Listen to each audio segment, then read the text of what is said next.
शक्ति नीतीश कुमार जी के साथ जो अच्छा काम करता है उसके साथ दैविक शक्ति होता है।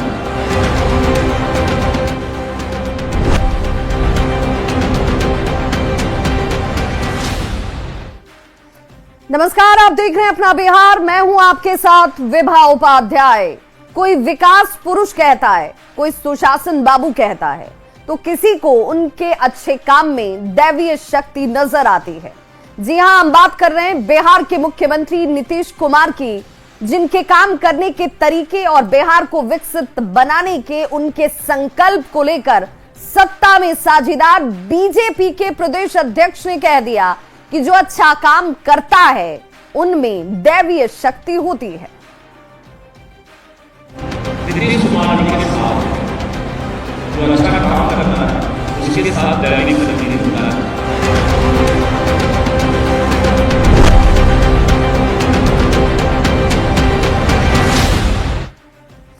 तो बिहार बीजेपी के अध्यक्ष और भूमि सुधार एवं राजस्व मंत्री दिलीप जायसवाल ने मुख्यमंत्री नीतीश कुमार को लेकर एक बड़ा बयान दे दिया। दिलीप जायसवाल ने कहा कि जिस तरह से नीतीश कुमार बिहार का विकास कर रहे हैं, ऐसा लगता है कि उनमें दैवीय शक्ति प्रवेश कर गई है। दिलीप जायसवाल ने कहा कि नीतीश कुमार में दैवीय शक्ति मौजूद है। कोई सोच भी नहीं सकता था कि बिहार में 40 मेडिकल कॉलेज होंगे। जिस प्रकार से बिहार का विकास कर रहे हैं, इससे पहले कभी मैंने ऐसा देखा ही नहीं। 40 मेडिकल कॉलेज बिहार में हो जाएगा, सोच भी नहीं सकता। ये कोई मामूली बात नहीं है। नीतीश कुमार जी को लगता है दैविक शक्ति आ गया है। एक नया शब्द मैं उपयोग कर रहा हूं, नीतीश कुमार जी के साथ दैविक शक्ति आ गया। कुछ तो है, एकाएक उनके अंदर ये दैविक शक्ति आया है कि बिहार को विकसित बिहार बनाने के लिए उन्होंने जो मजबूत इच्छा शक्ति प्रगति यात्रा में दिखाई है, एक राजनीतिक दल के अध्यक्ष से अलग हटकर एक व्यक्ति के रूप में भी मैं इस बात को देखकर अचंभित हूं। आश्चर्यजनक है। पूरे देश में इस तरह का कभी विकास का, प्रगति का जो स्पीड है, मैंने नहीं देखा। मैं दैविक शक्ति नीतीश कुमार जी के साथ है। जो अच्छा काम करता है उसके साथ दैविक शक्ति होता है।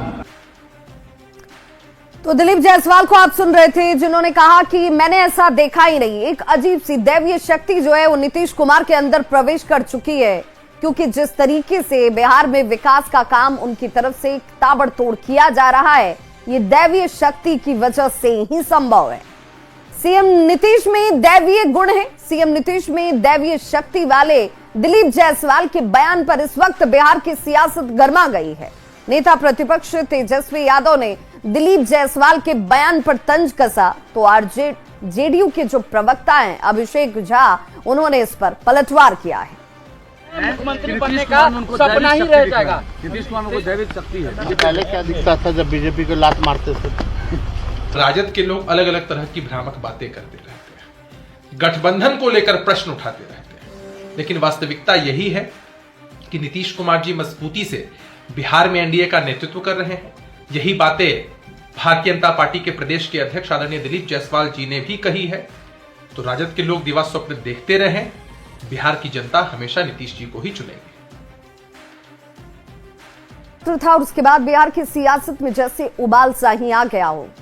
आरजेडी की तरफ से इस पर सवाल खड़े किए जा रहे कि इससे पहले क्या था। अगर आज दैवीय शक्ति बीजेपी को नजर आ रही है, दिलीप जायसवाल को व्यक्तिगत तौर पर ये चीजें दिख रही हैं, तो क्या इससे पहले नीतीश कुमार को लेकर जो बयान दिए जाते थे उनमें ये तमाम गुण उन्हें नजर नहीं आए?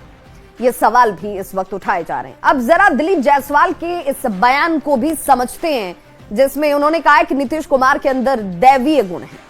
सीएम नीतीश में दैवीय गुण है, दिलीप जायसवाल का यह बयान आता है। और सबसे पहले बिहार से जंगल राज को उन्होंने खत्म किया। बिहार में सुशासन को स्थापित करने का किसी को अगर श्रेय जाता है तो नीतीश कुमार को जाता है। महिलाओं के उत्थान के लिए उन्होंने जो काम किए हैं वो अभूतपूर्व हैं। चौतरफा विकास का बीड़ा नीतीश कुमार ने उठा रखा है और राज्य में सड़कों का जाल जिस तरीके से बिछाया गया, ये क्रेडिट सिर्फ और सिर्फ नीतीश कुमार के पास है। जंगल राज को खत्म करने का काम नीतीश कुमार ने किया, सुशासन को स्थापित करने का काम उन्होंने किया, चौतरफा विकास का काम उन्होंने किया, महिलाओं के उत्थान के लिए जबरदस्त कदम उठाए गए, राज्य में सड़कों का जाल बिछाया गया, चाहे स्कूलों कॉलेजों इनकी संख्या बढ़ाई गई, बिहार में रिकॉर्ड और बम्पर बहाली होती है। ये सारे बड़े काम, अभूतपूर्व काम और किसी राज्य के विकास के लिए जो काम होते हैं वो नीतीश कुमार की तरफ से किए गए, चाहे वो स्कूल की संख्या की बात हो या कॉलेज की बात हो, बम्पर बहाली की बात हो, क्योंकि रोजगार से किसी राज्य के विकास के मापदंड को तौला और देखा जाता है। बिहार के विकास की रफ्तार को नीतीश कुमार ने बढ़ाया, घर घर बिजली पहुंचाई, पानी पहुंचाया, नल जल योजना की शुरुआत की गई और शायद यही वजह है कि दिलीप जायसवाल उनके काम करने के तरीके के, उनके काम की रफ्तार से इतने प्रभावित हैं। नीतीश कुमार की तारीफ और उनमें दैवीय शक्ति आने के बाद दिलीप जायसवाल की तरफ से कही जा रही है और अब इस पर बिहार की सियासत गर्म होती दिखती है। दिलीप जायसवाल के बयान पर बिहार की सियासत की बात करें तो इस वक्त उसमें बहस छिड़ चुकी है। कांग्रेस ने बिहार में कुव्यवस्था का आलम बताते हुए ऐसी दैवीय शक्ति से बिहार को जल्द बचाने की प्रार्थना कर दी, तो बीजेपी और जेडीयू विपक्ष पर पलटवार कर रहा है। आरजेडी ने दिलीप जायसवाल के बहाने ही प्रधानमंत्री नरेंद्र मोदी और नीतीश कुमार पर निशाना साधा है। एक तरफ देश के प्रधानमंत्री अवतरित होने की बात करते हैं और दूसरी तरफ प्रदेश अध्यक्ष भाजपा के कहते कि माननीय मुख्यमंत्री जी में दैविक शक्ति है।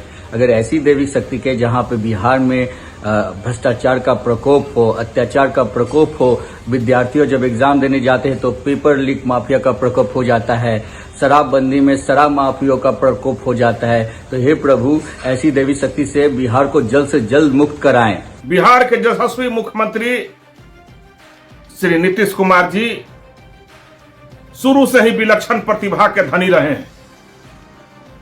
उनमें काम करने की अद्भुत क्षमता है और प्रकृति ने कुछ दैवी गुण दिया है जिसके चलते वो बिहार से जंगल राज को समाप्त करके आज विकास का इतिहास लिख रहे हैं। दिलीप जायसवाल जी, प्रधानमंत्री जी के उस बयान को याद कर लीजिए जिसमें उन्होंने नीतीश जी के डीएनए पर सवाल खड़ा किया था। तब पूरे बिहार में जनता दल ने नाखून और बाल कटवा करके दिल्ली भेजने का काम किया था। उस बयान के संदर्भ में आपका क्या कहना है? माननीय दिलीप जायसवाल जी ने बिल्कुल सही कहा है। विरोधियों के लाख आक्रमण के बावजूद चेहरे पर शांति और सौम्य मुस्कान लिए हुए बिहार को बदलने की धुन में मगन। तापमान 4 डिग्री है या 40 डिग्री है, कोई फर्क नहीं पड़ता। रोज नए नए विकास कार्य, बिहार को देश के विकसित राज्यों में पहुंचाने का जुनून, पूरे बिहार और पूरे देश में जय जयकार, यह सब ईश्वरीय शक्ति के बिना संभव है क्या? शक्ति नीतीश कुमार जी के साथ जो अच्छा काम करना है उसके साथ दैनिक शक्ति होता है।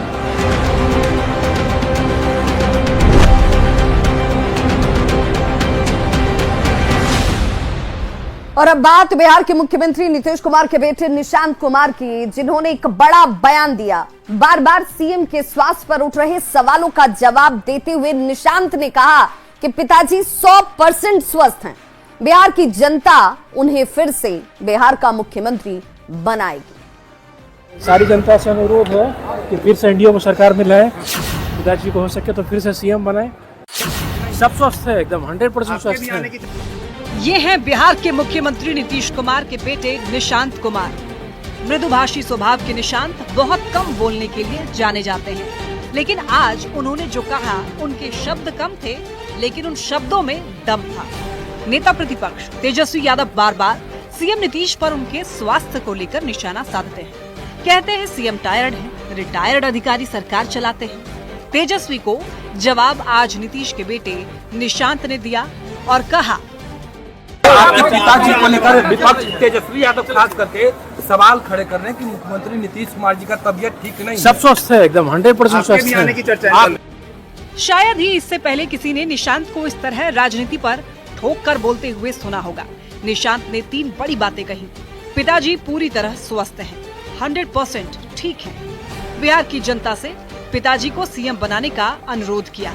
और खुद की सियासत में एंट्री पर निशांत ने चुप्पी साध ली। राजनीति में आने की चर्चा पर निशांत ने कोई कमेंट नहीं किया और सवाल को टालते हुए चलते बने।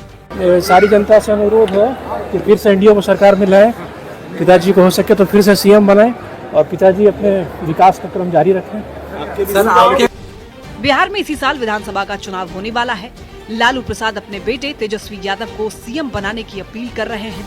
निशांत अपने पिता नीतीश कुमार को फिर से मुख्यमंत्री बनाने का अनुरोध कर रहे हैं। देखना होगा जनता बिहार की बागडोर किसे सौंपती है। पटना संवाददाता धर्मेंद्र कुमार के साथ ब्यूरो रिपोर्ट न्यूज़ 18। तो केंद्रीय मंत्री ललन सिंह ने तेजस्वी यादव पर निशाना साधा और कहा कि उन्हें अपराध की जानकारी ही नहीं है। अगर जानकारी होती तो 2005 के पहले की घटनाओं पर भी वो जरूर बात करते। अपराध किसको पहले ये न बताएंगे कि अपराध किसको करते हैं। जो सामान्य घटनाएं होती है वो अपराध। जरा अपने माता पिता के राज में भी देख लेते, पता कर लेते कितना अपराध होता था, कितना अपहरण होता था, अपहरण का उद्योग चलता था, फिरौती कहाँ वसूला जाता था, ये सब भी तो जरा ज्ञान प्राप्त कर लेना। उनको ज्ञान अभी कहाँ है, अनुभव।